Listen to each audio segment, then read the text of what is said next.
Hi everyone, I'm Lesley. Welcome to Rosehaven Yarn Shop. I am the owner of Rosehaven Yarn Shop, have been for getting close to 4 years. And we're in Prince Edward County, Ontario, which is Picton, Ontario. We're about 2.5 hours east of Toronto, just in southeastern Ontario. Right in the middle of Lake Ontario, actually. Not quite the middle, but yeah. So welcome. Glad everyone came and said hello on the links and stuff on Instagram. Hey, Instagram people. I've been putting as much as I can on Instagram, trying to show off what I'm up to. I've been on quite the knitting thing lately. I don't know. It's funny. You think with the summer and the heat, you kind of slow down, but I guess there's been a lot more stress lately in my little world. Nothing big, no big deal, but it's just stuff that builds up. And knitting, it really is kind of amazing, isn't it? Like it just chills you out, zens you down, kind of, and just calms you down a lot. I don't know what I would do mentally without knitting. I'd probably be in therapy. Because we were joking, I don't know if a lot of you go to a knitting group, but we kind of have been joking that our knitting group is our group therapy together. It's so fantastic having that group of women to just whine to, complain with, laugh about stuff. Yeah, like they really do help with dealing with all the mental strains of living in today's world, and kids, teenagers, husbands, businesses, work, all that fun stuff. Thank God for our girlfriends, right? And a few male friends. So yeah, I've been poking around finishing a few things. I've actually got 3 finished objects. 4? Technically 4. Do you count it as a finished object if you haven't put the buttons on yet? Probably isn't, is it? But when I was getting ready for Fiber Fest, which was back in May, I was determined I was going to get a whole bunch of all these fun little knitted critters created so that I could put them in the window and we do this whole display and have this whole farmyard thing. Yeah, I got 2 done. And my knit crew, I have one of my friends, Linny, she actually knit this really cute sheep as well to add to the mix, but it seemed a little light when you only have 3 animals. So of course, if you know Susan B. Anderson, she has some of the best images and patterns of fantastic critters. So this is the book I got into the store. And there's some of the images on the back. So I made the kitty cat. This is my version of the kitty cat with his funny little embroidery floss whiskers that are kind of curling up. I can't quite get them to sit straight, but his little paws, and he's got a little tail. And I ended up having enough scrap yarn that I managed to make a little ginger kitty. It looks like I should have twisted him a little bit so this wasn't right at the front, but he's pretty cute. He sits up reasonably well too. Like I can get him to sit on the table. He's not bad. So, and then I knit a little mouse buddy for him who also has embroidery little whiskers. Aren't they cute? He just has back paws. They didn't put front paws. They didn't call for it. I think I did the ears a little different. I couldn't quite get my ears to work the way Susan B. Anderson's pattern had, and it was one of those late at nights, I can do this. Just garter stitch a little shape. So I did that. So they finished those. And Kelly of Boho Knits, who works here and does some amazing pattern designs, had her 6 pattern ebook out on Ravelry. And she had the pattern for the Ephemera shawl. Ephemera. I always have trouble saying that word, because I get it mixed up with how it spells. So I did kind of this light pastel version, and I actually used some of my hand dyed yarn, which is that pink speckly, And then I was monkeying around with, this is the Speckly of Mine, and then it's Finch Leek. This one is Modern Cotton, kind of a seafoam color. It was a number, so I don't remember the number. And it starts out here, and you're just knitting and increasing on one side. And I was playing with Andean Mist, which is a Barocco yarn. Oh, it's so nice. It's alpaca and silk.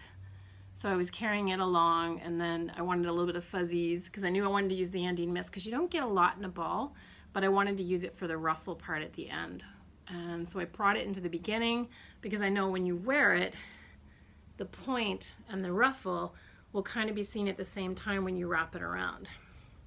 So I did the ruffle in the pale green, and I put little seed beads on here.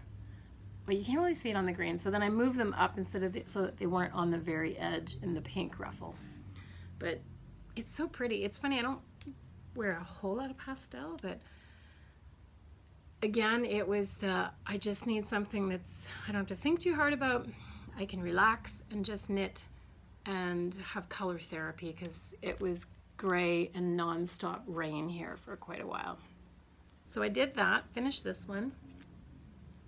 And then at the knit retreat, a friend, Carrie, had the Om shawl, which I love. So I got working on that, which I was talking about last time in the podcast when all the ladies came to visit, Christina and the Cozy Knitter and Nancy and Sheila and Margaret from the Three Sisters Knit. So I finished it, but it doesn't have buttons on yet. I need 19 buttons, which is kind of funny, but because 19 seems like an odd number, but because you put buttons, this is the edge along this edge and along this edge, so you can wrap it and do it all kinds of different ways. But oh, it turned out so good, and because it's 6.5 millimeter, like needles, millimeter, it goes really quick. That, and I think I might have been obsessively knitting because it was great. It kept you interested because of the patterning going on. And even this wasn't too bad because it's every fourth row you're doing a purl row. I think there was like 25 times you did these 4 rows, and then you get into the patterning and more patterning. And this will be great. I tend to get power surges. I'm in that age.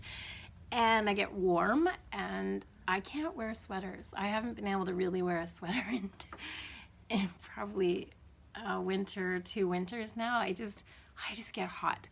So I like wearing the shawls and wraps because it's an easy thing just to put on or just hang over my arm if I'm walking around, and I get warm. So it's funny, I used to always be chilly, but now I have totally reversed. I guess that's what happens when you're 48, turning 49 next month. So anyways, but I thought this is perfect because when I go to Rhinebeck, I won't have a Rhinebeck sweater. I'll have a Rhinebeck poncho, wrap, schlanket, whatever you want to call it. So yeah. And so I finished this one evening, and it's like 9 o'clock at night, and I go to bed, 10 o'clock, read for half an hour. I don't stay up late. I'm a wimp. I need 9 hours. I need it. When I don't get it, things start going badly. My brain doesn't work as well. I can't remember stuff. So I finished this 9 o'clock and I thought, I'll just sit, watch some TV. No, I got itchy. I got twitchy, annoyed, irritated. I couldn't do it. And I remembered I saw a podcast that was called something Castle, Once Upon a Time in the Castle, Back at the Castle, 2 ladies, and they're actually from Oregon, I think. Anyways, I will look it up and I will post it here. Thank you, Tim, who will do the little text editing. Anyways, they were talking about the Scrappy bias shawl, because everyone's got these mini skeins and all the fingering weight. Well, I don't have a lot of fingering weight because I tend to do shawls. I don't do the socks, so I don't have a lot of bits. But what I have a lot of bits of are hand spun and chunky stuff, like the chunky yarn that was left from the own shawl thing. So I started this. So you start here, and this was some hand spun, and then I got into, I think this was some chunky hedgehog, and then this was the color and of the green from the shawl, the Ohm shawl. And then I found some Noro chunky stuff. I have all these odds of bits. Like you say, oh wait, this is my little reminder that this is the front, this is the back where there isn't one. Because you have to increase on the one side, and on the back side you decrease plus increase on both ends. Yeah, and I had some stuff that had sequins in it that we had in the store, and I loved the color, and it was like, well, that's perfect with these colors. So it's up in the dark. Technically, we're supposed to do solid colors, but I was monkeying around, and when you do every other row, it's kind of awesome because you don't have to tie ends, right? So I just kept sort of striping, and it's basically what you do when you're doing a fade, the find your fade. You kind of put a couple rows, and then you go solid, and put a couple rows, and then you go solid. Now I'm into like the same solid, but now I'm doing pinks, and I'm totally just, this is just brain candy work. I don't have to think about it. I know the pattern, I don't have to look it up, and you just keep going until this grows big enough that it's the size you want. Because I have all these balls. I have this thing apparently for spinning purple. And I like all the thick chunky stuff, and there's some more hand spun, and yeah, I've got loads. And then this one, I should probably put this in fairly soon because it's got so many colors. This is one I spun. I'm a new spinner. I really don't know what I'm doing. I've only been kind of monkeying around with the spinning wheel. I guess I started just before I bought the store, so that would be 4 years ago, this winter. So this is spun with locks, just locks of curls of yarn, uncombed, not combed together, nothing. So you just sort of pull the locks in. And I had a cone of Habu Superfine Merino, so I plied it to sort of give it some extra help so it's not going to totally fall apart. Because I imagine if I pulled on this part here, which looks pretty loose, it would probably just separate. That's actually not bad. Yeah, so I was monkeying around. It's really textural and kind of loopy, and there's fun little bits. But I thought this would be kind of fun to throw in. I'll probably put it in at least 2 sections just so it makes sense, because it's so much more textural than the rest of this. So in order for it to make sense design-wise and color-wise, if I put it in a couple spots, like further up and here, it'll make a bit more sense having the texture not just in one section. So I'm gonna monkey around with that. So that is my brain candy. And then I was poking around the store going, okay, I know I need to work on a store sample. It always helps. And I remembered we bought this yarn. I bought this yarn ages ago, and it's kind of just quietly sitting on the shelves, being ignored. And you see how it's self-patterning? And it's beautiful. Like, this is merino. It's so nice. It's 100% merino. And it's a DK weight, so great for baby sweaters and that kind of thing. And it's machine washable. So I thought, you know what? I'll knit up a little baby sweater. Let me see if I can find the picture. And I just wanted something super simple, top down, raglan sleeves, baby sweater, knits up fast, won't use too much. So I borrowed, whoa, glaring. This is called Little Coffee Bean, the sweater. I know it shows it as striped, but I'm not striping it. But I am going to use, because I wanted the contrast color for the cuff and the neck and things, because I wanted to show off the fact that this yarn does all this work for you. So this is the top. I've just put the sleeves on some waste yarn, but look how cute that is. And this was just some baby cashmerino by Debbie Bliss, just a little bit of gray. It's funny because there's no gray technically in the colors of this yarn. This is actually more white, but something about the gray tones of the color work perfectly with this, because girl sweaters are easy, great, no problem. But little boys kind of get ripped off. They don't get kind of the funky colors and stuff. So I thought, you know, I'll keep this as a sample for a bit, and because I don't have any babies in my world. And then I'll, you know, eventually we'll sell the sample kind of thing. But it's so cute, and it's so soft and machine washable. So yeah, so you look like you're doing something really fancy, and it kind of patterns itself. And a little shot of purple, because I think boys are just fine in purple. I know some people get really intense about colors with babies. Lately I've been trying to push people to try gray and like a orange, like a bit of bright orange, because it looks amazing together. And for a boy color, it's kind of really cool. And it's just different because everyone does the green and yellow when they don't know the sex of the baby and stuff. And for boys, it's always the same. So I've been trying to convince the people that are don't know the sex of the baby they're knitting for, to doing kind of a bright orange and gray, because it looks really, really pretty together. Yeah, so that's kind of what, so I guess I have 2 projects on the needles. I was working on another critter, a little bunny rabbit, but I have the body. I have 4 little feet made. I can't find the pattern I was working on. I think it's on my iPad. I think it's an iBook. I gotta go look for it. So bad. Anyways, but let's see. What else have we had happening in the store? We got in the 3rd volume of Making, which is kind of all about indigo. It's good. It's got a lot more pages than the very first volume was much thinner. So this is the 3rd volume.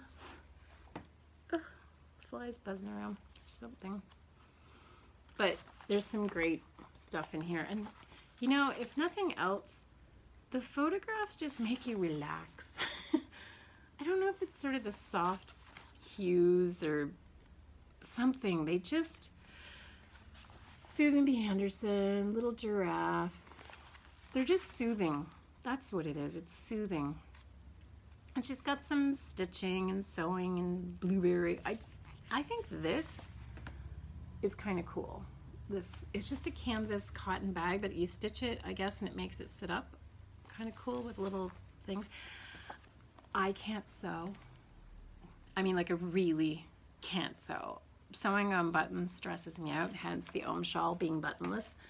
I tried to make those cute little cotton pillows with the little, you know, just plain cotton, but pretty cotton for my daughter. She was like 8 years old. She had this cute bed that we had, like a day bed, and I want to put all these cute little pillows with, like, you know, little ribbon trims and bobble trims and stuff. I tried with granted, I bought my sewing machine at a garage sale. Everyone said it's fine, it's not really great, but it spits out threads. It's not working, so I'm like, okay, I'll borrow my sister-in-law's. Get my sister-in-law's. It starts doing weird things, and she's like, what are you doing? I'm like, I don't know. I give it back to them. They can run them fine. I can't make them work. Like, my mom hesitantly lets me borrow hers, which is a really, really, really good machine. She just loves this machine. No, I can't. Save stuff. My mom's like, you're pushing the fabric, you're pulling the fabric. I'm like, I'm not touching the fabric, I'm just pedaling the damn thing. Anyways, my sister-in-law summed it up by saying, you have bad sewing machine karma. And I've decided that yes, I do. They avoid me, I avoid them. And all you podcasters that are sewing dresses and stuff, I want to try again. But if I can't sew a bloody rectangle to a cushion that's just made of cotton, I don't know if I'll be able to do it. And now my daughter's kind of 19 and she's kind of confiscated my crappy old sewing machine, but she can make it work. I don't know. There's something in my DNA that doesn't like sewing machines, but I like the idea. I want to create stuff, but yeah, I should just probably stick with knitting. Oh, and felting. I've been doing some felting. I had some hand-dyed silk, kind of pale blues, and I was in kind of this, again, I don't know what it was going on, but I was in this kind of down mood we have this big art show in our area that has to be, you have to be live in the area to be in it, art in the county. And so I was picking all these like grays, and I don't touch gray. I wear a bit of gray, but no, I like color because I know what it does for my moods and stuff. So I was picking gray, and I was looking up pictures of storm clouds and rolling waters, and because the silk I had was kind of pale blues and a little bit of gray tones. And you know how purple, the clouds have kind of a heavy purpleness to them when they're about to like unload a bunch of rain on you. So I was monkeying around, picking all these colors, and a couple friends had popped in because, you know, I'm in the basement of the store doing my felting while the store is open, so people sneak downstairs to see what I'm up to. And they're like, "Oh, those are unusual colors for you," but yeah, but something about it called to me. So I was working on that anyways, and I had another friend over, and we were, when you have the felting and it's all put together, you're wrapping it around a pool noodle with bubble wrap and hot soapy water and stuff. So I was rolling it across the table, and I'm supposed to do it about 20 minutes, unwrap it, turn it, roll it a different direction, roll it for another 20 minutes. And I was using what's called habitai silk, which is fairly heavy weave. Like, it's got a tight thread count. And normally it takes a good, at least 6 times at 20 minutes a pop where you're rolling this thing and felting it. We were having a conversation that was really just unloading some complaining and irritations, and apparently I was really felting and talking to her and rah, rah, rah, rah. And so she left, and I opened it up and went, "Oh wow, well, it's in good shape." I felted it in half the time. Apparently I was in a strong felting mood, kind of pummeled it a little bit, but it turned out fantastic. I posted some pictures on Facebook or Instagram, well, and Facebook, and it called it Storm. And I had some pictures I was showing my daughter on the way to take it to the big event. Because it's down the road, so I'm walking down Main Street with a mannequin under my arm and this shawl. So I let my daughter, got her to try it on and took a few pictures of that. But yeah, so the big opening, gala opening is Friday night. And normally I'm maybe one of 2, maybe 3 fiber artists, and they're usually quilters, kind of monkeying around with like mosaic and fabrics and stuff, but not, my stuff is completely different. And most people that they have coming to judge, they usually bring in 3 judges from out and away. They come in and to judge on things and announce awards and that kind of stuff. And the painters win, and we have some incredible artists here and like just some beautiful stuff. But most of the time, I think they don't know what to make of it, because I mean, it's women's clothing in some ways, but it is also artwork. I've displayed it differently, and sometimes I've actually put it on dowel and hung it on the wall like a wall hanging. Other times, the last few times, it's just easier bringing it on a mannequin, and they love the fact that it comes in a mannequin because then they can put it in the middle of the room and people can kind of walk around it. And I've done a couple pieces. I've done a piece every year for probably 5 or 6 years. But they called me tonight, and they only call if they're not accepting it. So I was a little nervous, and I'm like, I said, "Is everything okay?" And they're like, "Yeah, are you coming Friday night to the opening?" I'm like, "Yeah, that's the plan." I'm like, "We really need you to come." I'm like, "Okay," because you actually won an award. And I'm like, "What?"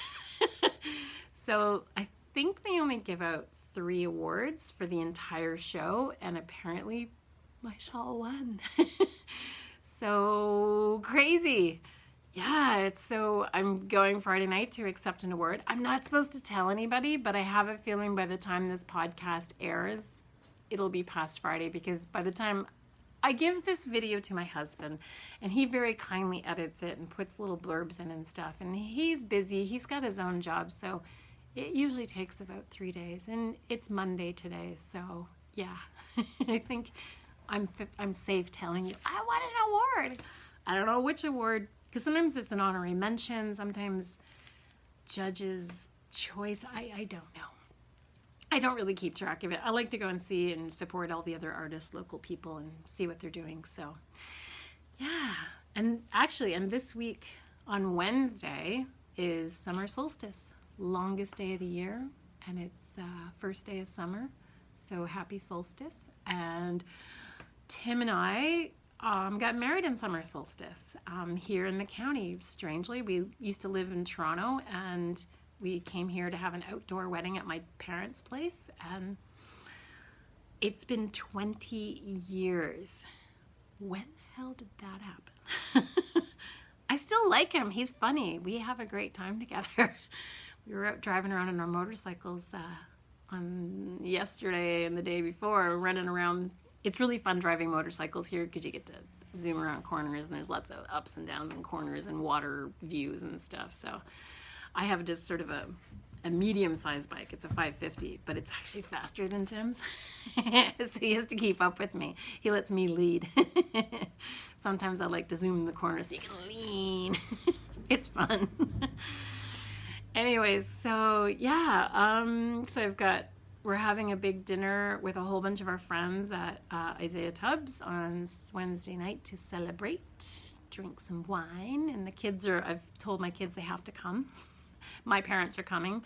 Tim's mom and dad can't, unfortunately, because they're in Waterloo and they have a very old, sick puppy dog, and she can't be left alone right now. So they're kind of housebound, which really is driving them both, I think, a little crazy. They're not used to having to stay home all the time.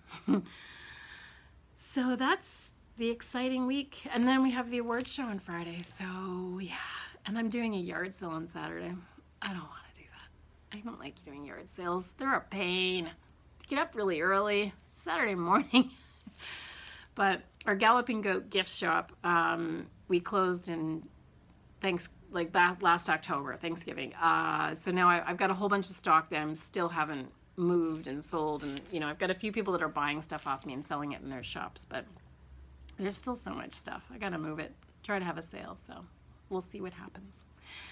So that's everything. So I guess happy knitting. Happy summer solstice, and I'm going to be promised to try and be better at podcasting bi-weekly, because that was the original plan, and according to Tim's calculations, I've done it approximately once a month since I started this, so we're going to get back on track, people. Back on track. And more knitting. I keep saying I'm going to knit with some linen for summer, but apparently I'm stuck in wool land, but I don't care. It feels nice in my hands, and that's what it's about, right? It's not about what the fiber is. As long as you like it and it feels beautiful in your hands and puts a smile on your face because it's a lovely color, that's all good. That's what we do it for, right?